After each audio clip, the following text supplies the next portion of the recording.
Period ஒரு 1990s நடக்கிற கதை. இந்த கதை வந்து விஷ்ணு ரங்கசாமி எழுதியிருக்கிறாரு. உண்மையான ரியல் இன்சிடென்ட்ஸை வச்சு பேஸ் பண்ணி அவர் இந்த கதையை எழுதினார். அண்ட் ஃபிக்ஷனும் இருக்குது. ஸோ நிறைய ரியல் இன்சிடென்ட்ஸை வந்து கோர்த்து அதில் கிரிக்கெட் ஒரு முக்கியமான பார்ட் ப்ளே பண்ணுது. அண்ட் ஐஸ்வர்யா ரஜினிகாந்த் அவங்க வந்து இதுக்கு ஸ்க்ரீன் ப்ளே அண்ட் டைரக்ஷன் ரொம்ப பியூட்டிஃபுல்லாக அந்த கதையை வந்து ஸ்க்ரீனில் கொண்டு வந்திருக்காங்கன்னு நான் சொல்லுவேன்.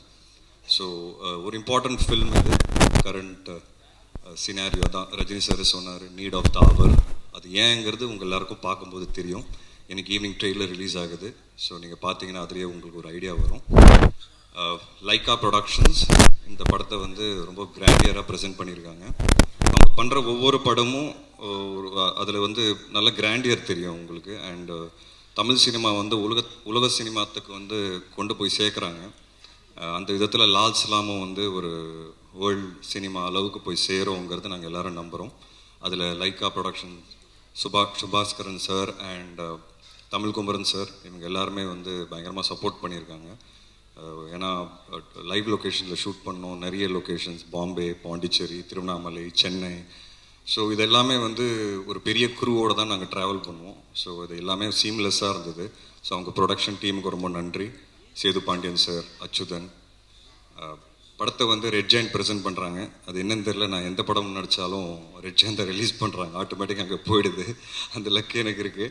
அண்ட் அவங்களோட பண்ணுற எந்த படமாக இருந்தாலும் ஹிட் ஆகும் எனக்கு. ஸோ அந்த விதத்தில் லால் சலாமும் கண்டிப்பாக மிகப்பெரிய ஹிட் ஆகும்னு நான் நம்புகிறேன். ஸோ உதயநிதி ஸ்டாலின் அவருக்கு வந்து எப்போவுமே ஒரு தேங்க்ஸ் என் சார்பாக. ஏன்னா எனக்கு வந்து 15 years முடிஞ்சிருக்கு இண்டஸ்ட்ரியில். அண்ட் 15 years ஜேர்னி வந்து யோசித்து பார்க்கும்போது ரொம்ப சில பேர் தான் என் கூட ரொம்ப ஸ்ட்ராங்காக ஒரு பில்லராக நின்னாங்க. அதில் உதயனா ஒன்று. ஸோ அவருக்கு எவ்வளோ தேங்க்ஸ் சொன்னாலும் பத்தாது. அண்ட் ஐஸ்வர்யா ரஜினிகாந்த் அவங்களுக்கு கண்டிப்பாக நான் மிகப்பெரிய நன்றி சொல்லணும். ஏன்னா எதாச்சும் இப்போ தான் எனக்கு 15 years முடிஞ்சிருக்கு. 15 yearsக்கு அப்புறம் ஒரு பெரிய கிஃப்டாக வந்து எனக்கு கொடுத்தது வந்து லால் சலாம். இது வந்து என்னோடய ஜேர்னி வந்து என்னோடய ஸ்ட்ரகிள்ஸை வந்து ரீவைண்ட் பண்ணி பார்க்கும்போது இன்றைக்கி அந்த கிஃப்ட், இவ்வளோ பெரிய கிஃப்ட் எனக்கு கிடச்சிருக்குங்கிறது உண்மையாக அவங்கனால தான் அது நடந்தது.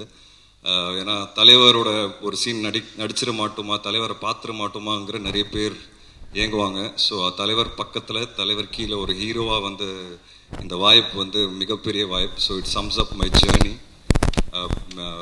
நான் கிரவுண்டில் அவரை பார்த்தேன். அந்த டைமில் மேட்ச் பார்க்குறதுக்கு வந்தார். ஸோ அவர் அங்கே அன்றைக்கி பார்த்தேன். இப்போது நேரில் ஷூட்டிங் அப்போ பார்த்தேன். ஸோ அந்த ஃபீலிங் எனக்கு வேறு மாதிரி இருந்தது. அது கிரிக்கெட் படத்தில் நடிக்கணும்னு இருந்திருக்கு, நடக்கணும்னு இருந்திருக்கு. அண்ட் ஸோ யூனோ லைஃபோட ரொம்ப ஸ்பெஷல் மொமெண்ட்ஸ் வந்து எனக்கு இந்த படம் சார்பாக வந்து நிறைய நிறைய என்ன சொல்ற மெமரிஸ் கிடச்சிருக்கு. நிறைய இமோஷன்ஸ் எனக்கு அட்டாச்சாக இருக்குது இந்த படத்தோட. And I'm very confident. ஏன்னா இந்த படம் வந்து எல்லாருமே ஏன் பண்ணோம் அப்படிங்கிறது கேட்டிங்கன்னா, ஐஸ்வர்யா ரஜினிகாந்த் சொன்ன மாதிரி இந்த படத்தோட ஹீரோ வந்து படத்தோட கதை தாங்க. அதனால தான் ரஜினி சாரும் இவ்வளோ பெரிய கதாபாத்திரம் பண்ணுறதுக்கு ஒத்துக்கிட்டாரு. அண்ட் நானும் வந்து அந்த கதை கேட்ட உடனே எனக்கு ரொம்ப பிடிச்சிது. இவ்வளோ ஸ்ட்ராங்கான ஒரு கதை எடுத்து ஃபர்ஸ்ட் ஆஃப் ஆல் ஒரு டைரக்டர் ப்ரெசென்ட் பண்ணுறதுங்கிறதே அது ஒரு சேலஞ்சிங்கான விஷயம். I really appreciate the efforts and அந்த கன்விக்ஷன். ஃபஸ்ட் டைம் அவங்கள பார்க்கும்போது எனக்கு தெரிஞ்சு அவங்க கால் பண்ண சீக்கிரமாகவே நான் வந்து அவங்கள சந்திச்சிட்டேன். உடனே சந்திக்கும் போது ஒரு ப்ரெசன்டேஷன் காமிச்சாங்க ஐபேடில். அந்த ப்ரெசன்டேஷனே ரொம்ப கிளாரிட்டியோடு இருந்தது. ஸோ என்ன பண்ண போகிறோம், என்ன பண்ண போகிறாங்கிறத ரொம்ப ஒர்க் பண்ணி வச்சுருந்தாங்க. அந்த கிளாரிட்டி வந்து அன்றைக்கி அவங்ககிட்ட பார்த்தேன். அந்த கிளாரிட்டி என்றைக்கு வரைக்கும் அவங்களுக்கு இருக்குது. ஏன்னா இந்த படம் எழுதுறது ஈஸின்னு சொல்ல மாட்டேன், எழுதிடலாம், டைரக்டும் பண்ணிடலாம். பட் தலைவர் மாதிரி ஒருத்தர் இருக்கும்போது அது ரொம்ப கேர்ஃபுல்லாக பண்ண வேண்டியதாக இருக்குது. ஏன்னா ஒன்று, இந்த படம் பேசுகிற அரசியல்ங்கிறது அரசியல் நினச்சிக்காதீங்க. படம் பேசுகிற கருத்து அது வந்து ரொம்ப ரொம்ப பேலன்ஸ்டாக, ரொம்ப ரொம்ப கரெக்டாக, யாருக்கும் புண்படுத்தாமல் அதை வந்து வெளியே கொண்டு வரணும். அது வந்து ஒரு மிகப்பெரிய சேலஞ்ச். ரெண்டாவது வந்து ரஜினி சார் அது பண்ண போகிறாருங்கிறது அது அடுத்த சேலஞ்ச். ஸோ ஒரு டாக்டராகவும் அவங்களுக்கு ப்ரெஷர் இருந்திருக்கு, ஒரு டைரக்டராகவும் அவங்களுக்கு ப்ரெஷர் இருந்திருக்கு, அவங்கள ப்ரூவ் பண்ணணுங்கிற ஒரு ப்ரெஷரும் பயங்கரமாக இருந்திருக்கு. அண்ட் இவ்வளோ பெரிய கூட்டத்தை வந்து மேய்ச்சி அவங்க வந்து இந்த விஷயத்தை கொண்டு வரணும் ஸ்க்ரீன்லங்கிறது I think hats off to her. I really want to appreciate her efforts. நான் நிறைய டார்ச்சர் பண்ணுவேன், நிறைய கேள்வி கேட்பேன். பட் ஒரு நாள் கூட சலிக்காமல் எனக்கு வந்து கரெக்டான பதில் கொடுப்பாங்க. எனக்கு ஒரு நாள் கூட ஸ்பாட்டில் டவுட்டுன்னு வந்தது கிடையாது. நான் கொஸ்டின்ஸ் கேட்பேன் தவிர்த்து எனக்கு டவுட்டுன்னு ஒரு நாள் கூட வந்தது கிடையாது. நான் ரொம்ப இன்வால்வ்டாக ஒர்க் பண்ணுவேன் ஆஸ் அன் ஆக்டர். சில பேருக்கு அது பிடிக்கும், சில பேருக்கு பிடிக்காது. பட் அவங்க அதை ரொம்ப ஸ்போர்ட்டிவாக எடுத்துக்கிட்டாங்க. ஏதாவது கருத்து சொன்னால் கேட்டுக்கிறாங்க. அவங்களுக்கு கரெக்டுன்னு தோணுச்சுன்னா ஓகே, இல்லைன்னா ஸ்ட்ராங்காக நிற்பாங்க. எனக்கு அதுதான் அவங்களோட கேரக்டரில் ரொம்ப ரொம்ப பிடிச்ச விஷயம். அவங்க எவ்வளோ ஸ்ட்ராங்கான கேரக்டருங்கிறது உங்கள் எல்லாருக்கும் அந்த ஆடியோ லான்ச் அன்றைக்கே தெரிஞ்சிருக்கும். எவ்வளோ கிளாரிட்டியோட, எவ்வளோ கிளியராக, எவ்வளோ ப்ரிசைஸாக அவங்க என்ன பேசுனாங்கங்கிறது. அது வந்து அதுக்கு தைரியம் வேணும். அண்ட் அந்த தைரியம் அவங்ககிட்ட இருக்குது, அந்த வெறி அவங்ககிட்ட இருக்குது, அண்ட் அந்த டெடிகேஷன் அவங்ககிட்ட இருக்குது. அதனால இந்த படம் கண்டிப்பாக ஜெயிக்கும். நான் ரொம்ப ரொம்ப ஸ்ட்ராங்காக நம்புகிறேன். ரஜினி சார், அவரை பற்றி எவ்வளோ பேசினாலும் கம்மி. Is a great human being. அது ஏங்கிறது நான் இந்த இடத்துல சொல்லணும்னு நினைக்கிறேன். நிறைய பேர் அது சொல்லாதீங்க வெளியேன்னு சொன்னாங்க, பட் அதை நான் பதிவு பண்ணணும்னு நினைக்கிறேன். இது கொஞ்சம் பர்சனல் தான் அது. ஸோ இந்த படம் வந்து நான் எனக்கு வரும்போது எனக்கு ஒரு ஃபோன் கால் வருது. என் பையனோட அம்மா என்கிட்ட பேசுகிறாங்க. நான், நீ இந்த படம் பண்ணுறியா அப்படின்னு கேட்டாங்க. உனக்கு எப்படி தெரியும் அப்படின்னு கேட்டேன். இல்லை, ரஜினி சார் என்னை கூப்பிட்டாரு, இந்த மாதிரி உனக்கு வாய்ப்பு வந்ததா அப்படின்னு. ஆமாம் வந்திருக்கு. அவர் என்கிட்ட கேட்டார், ரஜினி, என் என் பையனோட அம்மாவோட பேர் ரஜினி. ஸோ ரஜினி, இந்த மாதிரி என் பொண்ணு சொல்லியிருக்கா, விஷ்ணு வந்து இந்த கதாபாத்திரம் பண்ணால் நல்லாயிருக்கும், அங்கிள் நானும் அந்த படத்தில் நடிக்கிறேன், ஓகே அம்மா உனக்கு அப்படின்னு கேட்டிருக்கிறாரு. அதை நான் மறக்கவே மாட்டேன். ஏன்னா அவர் இம்பார்ட்டன்ஸ் கொடுத்துருக்காரு பாருங்க அங்கே ஃப்ரெண்டோட பொண்ணுக்கு. அதுதான் என்னை பொறுத்த வரைக்கும் அவர் சூப்பர் ஸ்டாராக இருக்கிற காரணம். அந்த ஃப்ரெண்டை வந்து மதித்து, அந்த பொண்ணை மதித்து அவரை கூப்பிட்டு அதை கேட்டிருக்கிறாரு. இதை நான் சொல்லுமா வெளியே சொல்லிடக்கூடாதுன்னு எனக்கு தெரியாது, பட் நான் சொல்லணும்னு நினைக்கிறேன். என்னை பொறுத்த வரைக்கும் அவர் சூப்பர் ஸ்டார் இருக்கிறது காரணமே அந்த மனசு தான். அண்ட் அது வந்து நான் ரொம்ப பெருமைப்படுறேன் ஆக்சுவலாக. அது அவர் கேட்டாருங்கிறது, அந்த வேல்யூ வந்து கொடுத்துருக்காரு பாருங்க. So it is a very ரொம்ப இமோஷனல் ஃபில்ம். எனக்கு அங்கேருந்து தான் ஸ்டார்ட் ஆச்சு. அண்ட் என் பையனோட அம்மா விஷ் பண்ணாங்க. ரொம்ப சந்தோஷம். நான் அவர் சார்கிட்ட சொன்னேன், சார் அதெல்லாம் ஒன்றும் கிடையாது சார், சூப்பர் சார் அப்படின்னு சொன்னேன். ஸோ நீ ஆல் த பெஸ்ட், நல்லா பண்ணு அப்படின்னாங்க. ஸோ அதுதான் ரஜினி சார் என்னை பொறுத்த வரைக்கும். மற்றபடி ரஜினி சார் பற்றி நிறைய பேசலாம். அவரோட ஸ்டைல், கரிஸ்மா, அதுக்கு அடிச்சுக்கிறதுக்கு அதுக்கு எனக்கு தெரிஞ்சு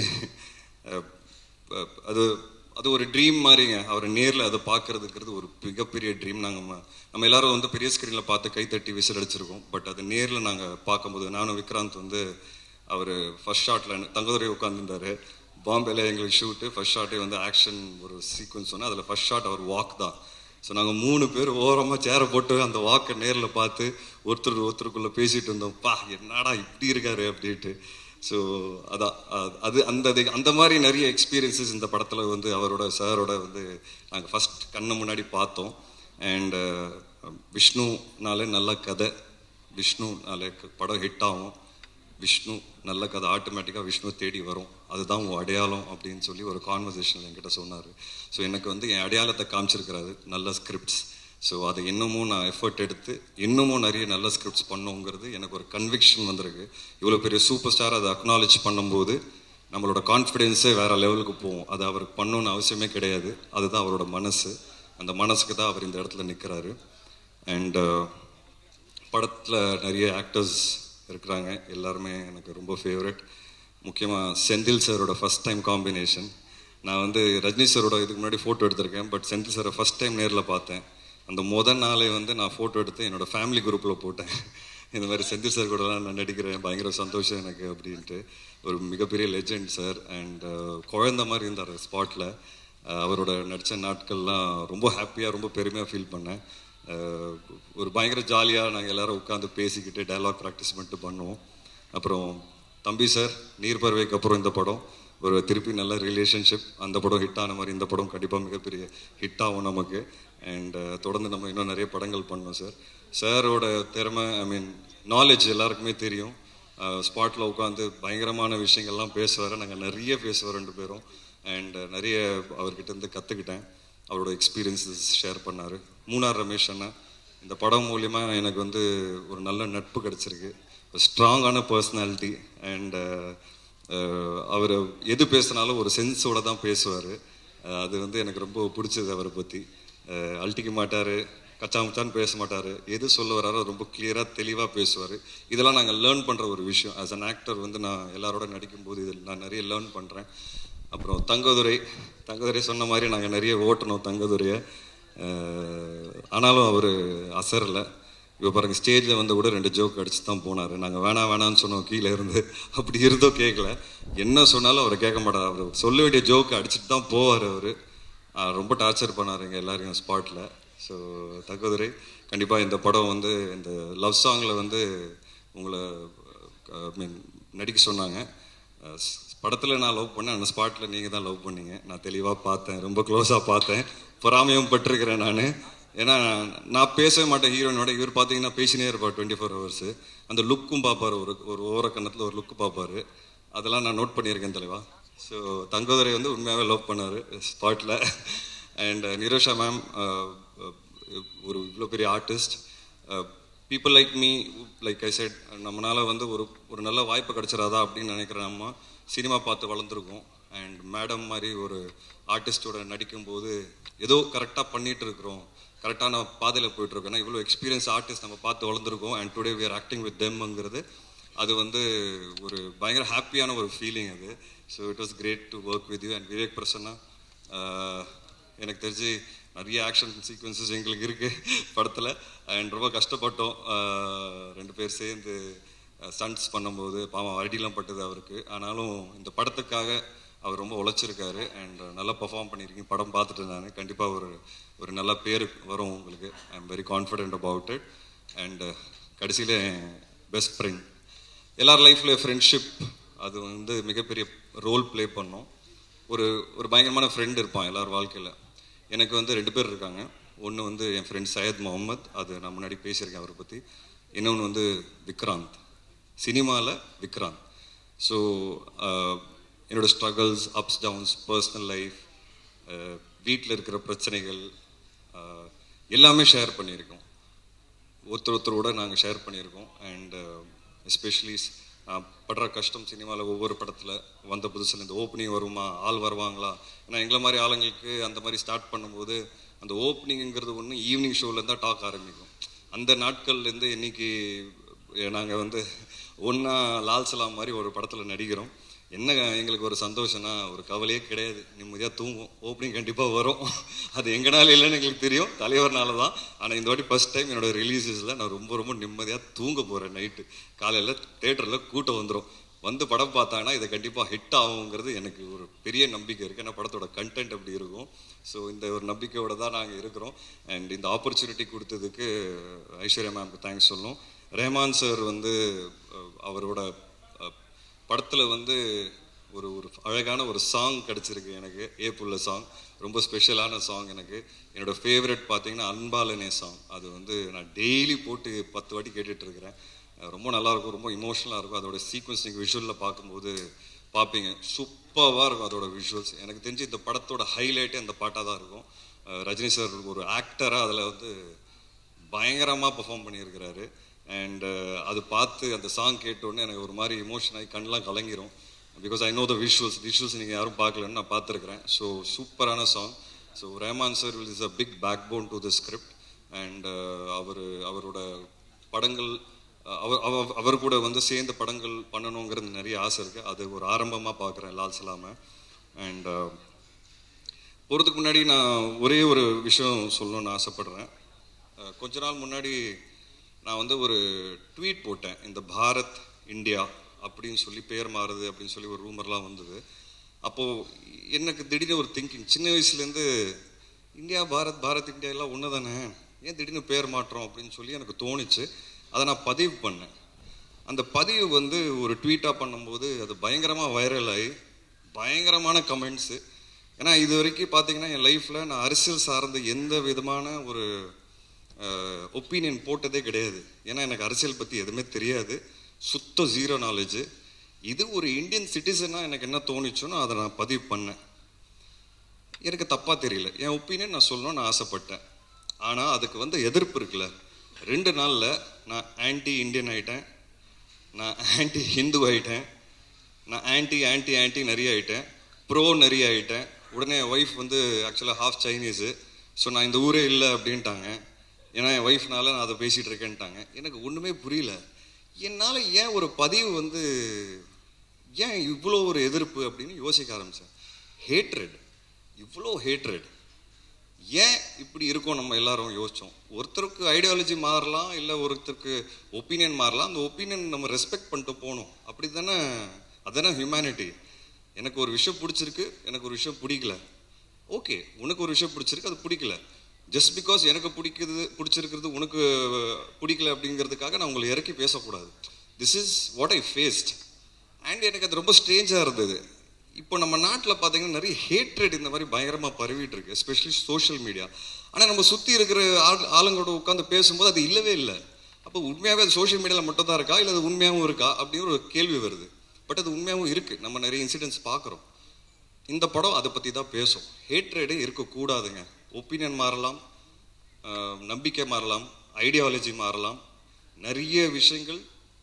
ஒருத்தரோட மதத்தில் வந்து இன்னொரு மதத்துக்கு வந்து ரெஸ்பெக்ட் கொடுக்க வேண்டிய ஒரு விஷயமா வந்து அதான் டிஃப்ரென்ஸ் இருக்கலாம் மதங்களில். பட் ஒருத்தருக்கு நம்ம ரெஸ்பெக்ட் கொடுத்து போகணுங்கிறது தானே வாழ்க்கை. இந்த படம் அதை சொல்லி கொடுக்கும். அதுதான் Lal Salaam. And I'm very confident that this film will definitely create noise.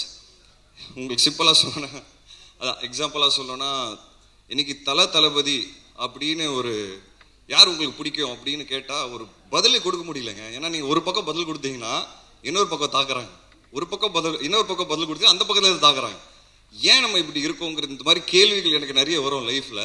So I think this film is an answer and is an example that we should respect opinions. We should respect opinions. We should respect difference of opinions, and we should respect our beliefs and others' beliefs. That is why Lal Salam will really do well, and I'm happy and proud to be a part of this movie. Thank you so much. And பத்திரிகை நண்பர்கள், 15 வருஷம் இன்னைக்கு இங்கே நிற்கிறேன் அப்படின்னா, இன்னைக்கு இந்த பரிசு எனக்கு கிடைச்சிருக்குன்னா அது நீங்கள் எல்லாரும் தான் காரணம். ஏன்னா ஒவ்வொரு படமும் வந்து விமர்சனங்களுக்கு அப்புறமா தான் எனக்கு கூட்டம் வரும். அந்த ரிவ்யூஸை நான் ரொம்ப மதிக்கிறேன். அதுக்கு காரணமே நீங்கள் தான். நீங்கள் கொடுத்த நல்ல ரிவ்யூஸ் எப்போவுமே எனக்கு வந்து கூட்டம் கொண்டு வந்திருக்கு. அண்ட் இப்போ நான் 5-6 படம் வந்து சைன் பண்ணியிருக்கிறேன். என்னோட நல்ல ஃபேஸில் இருக்கிறேன். And I'm thankful and I owe it to all of you. நீங்கள் மிகப்பெரிய சப்போர்ட்டாக இருந்திருக்கீங்க. தப்பு பண்ணும்போது கரெக்டாக பின் பாயிண்ட் பண்ணியிருக்கீங்க. அண்ட் எனக்கு அதெல்லாம் ரொம்ப பிடிக்கும். And thank you so much for this journey. And I think நிறைய பேசிட்டேன். ஏன்னா எனக்கு பேசணும்னு ஆசை. நான் நிறைய பேச மாட்டேன் முன்னாடி. ஏன்னா அப்பா போலீஸாக இருக்கிறதுனால நான் எது பேசினாலும் அதில் ஏதாவது ஒரு தப்பு கண்டுபிடிப்பாங்க. அப்பா ரிட்டையர் ஆகிட்டார். இப்போ எனக்கு ஒரு தைரியம் பேசுறதுக்கு. அதனால தான் நான் வந்து என்னால் நிறைய கனெக்ட் பண்ண முடிஞ்சது ஐஸ்வர்யா அவங்களோட. எங்கள் அப்பா சூப்பர் ஸ்டார் இல்லை, பட் அவர் ஒரு போலீஸ் ஆஃபீஸர். பட் அவர் இருக்கிறதுனால எனக்கு எவ்வளோ பாதிச்சிருக்கு லைஃப்ங்கிறது அது எனக்கு தெரியும். அட்வான்டேஜஸும் நிறைய இருந்திருக்கு, டிஸ்அட்வான்டேஜஸும் நிறைய இருந்திருக்கு. பட் அந்த டிஸ்அட்வான்டேஜஸ் என்னங்கிறது எங்களுக்கு தெரியும். அது அவங்களுக்கு அது எப்படி இருந்திருக்குங்கிறது எனக்கு ரொம்ப நல்லா தெரியும், புரியும். ஏன்னா சார் வந்து மேடையில் சொன்னார், அவங்களும் சொன்னாங்க, இந்த மாதிரி வாய்ப்பு தேடி நிறைய இடத்துல போனேன். ரஜினி பொண்ணுங்கிறதுனால யாரும் வாய்ப்பு கொடுக்கல, கொடுக்கவும் மாட்டாங்க. இங்கே வெற்றி மட்டும்தான் பேசும். அந்த விதத்தில் ஐஸ்வர்யா ரஜினிகாந்துக்கு இந்த படம் கண்டிப்பாக வெற்றி அவங்களுக்கு கிடைக்கும். அவங்க ப்ரூவ் பண்ணுவாங்க. இன்னும் நிறைய படம் பண்ணுவாங்க. வெற்றிக்கு மட்டும் தான் இங்கே மதிப்பு. And we will definitely win. Thank you so much. Thank you.